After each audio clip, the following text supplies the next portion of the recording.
अयोध्या में राम मंदिर निर्माण के काम ने पूरी रफ्तार पकड़ रखी है। अगले साल उद्घाटन की तैयारी हो चुकी है। ऐसे में रामलला के बाल स्वरूप की मूर्ति बनाने का काम भी लगभग पूरा हो चुका है। देखिए रिपोर्ट।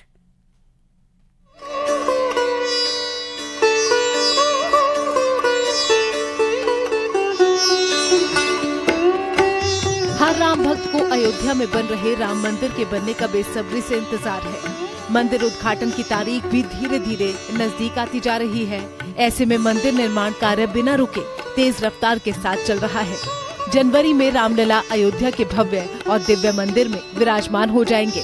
मंदिर में विराजमान होने के लिए 3 अलग अलग अचल प्रतिमाओं का निर्माण किया जा रहा है। ऐसे में अब जैसे जैसे मंदिर के प्राण प्रतिष्ठा की तारीख करीब आ रही है, वैसे वैसे ही मूर्ति के स्वरूप को लेकर भी लोगों के मन में उत्सुकता बढ़ती जा रही है। रामलला की जो बाल रूप की मूर्ति बन रही है, उसके बारे में क्या कहना है मूर्ति बनाने वाले मूर्तिकारों का, जरा आप भी सुनिए। मूर्ति हमको इसी महीने कंप्लीट करके देनी है और समझ लीजिए 90% काम हो चुका है। 90% कब तक ट्रस्ट को आप समर्पित करेंगे? इस महीने के अंत में हम कर देंगे। तीनों प्रतिमाएं बन जाने के बाद इसका फैसला होगा कि कौन सी मूर्ति स्थापित होगी। भगवान राम का बाल रूप में दर्शन होगा।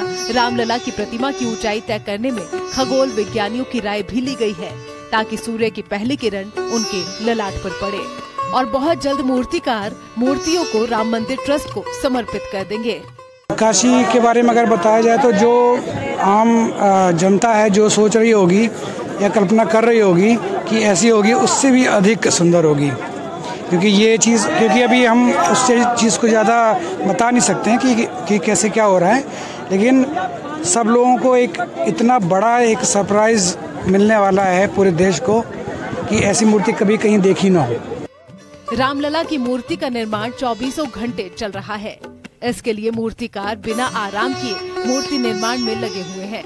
साल और धनुष बाण के साथ और बाकी सारे जो उनसे जुड़ी जितने भी संबंधित चिन्ह हैं, नक्काशी में सब कुछ है, जिसमें बाकी देवी देवता भी हैं और राम जी से संबंधित जो लोग हैं वो भी हैं, सब लोग हैं। तो सरप्राइज है ये सब लोगों के लिए।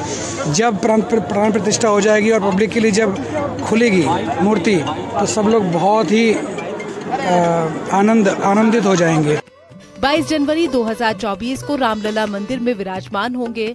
मंदिर का ग्राउंड फ्लोर इस साल के आखिर तक पूरा हो जाने की उम्मीद है और मंदिर को प्राण प्रतिष्ठा के लिहाज से तैयार किया जा रहा है। अयोध्या से न्यूज़ 18 के लिए निमेश गोस्वामी की रिपोर्ट।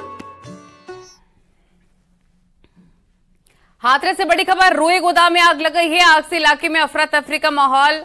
मोरसान गेट स्थित रुई गोदाम की घटना है। कड़ी मशक्कत के बाद आग पर काबू पाया गया। ये बड़ी खबर आपको बता रहे, तस्वीरें भी आप देख सकते हैं। आग से इलाके में अफरा तफरी का माहौल देखने को मिला।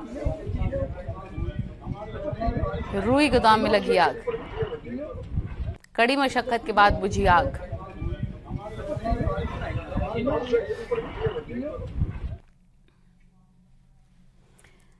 इटावा को मोदी सरकार ने बड़ा तोहफा दिया है। यूपी और एमपी की सीमा पर चंबल नदी पर सिग्नेचर ब्रिज बनेगा। केंद्रीय सड़क एवं राजमार्ग मंत्रालय चंबल नदी पर पुल बनाने की मंजूरी दी है। करीब 300 करोड़ की लागत से ब्रिज बनाया जाएगा।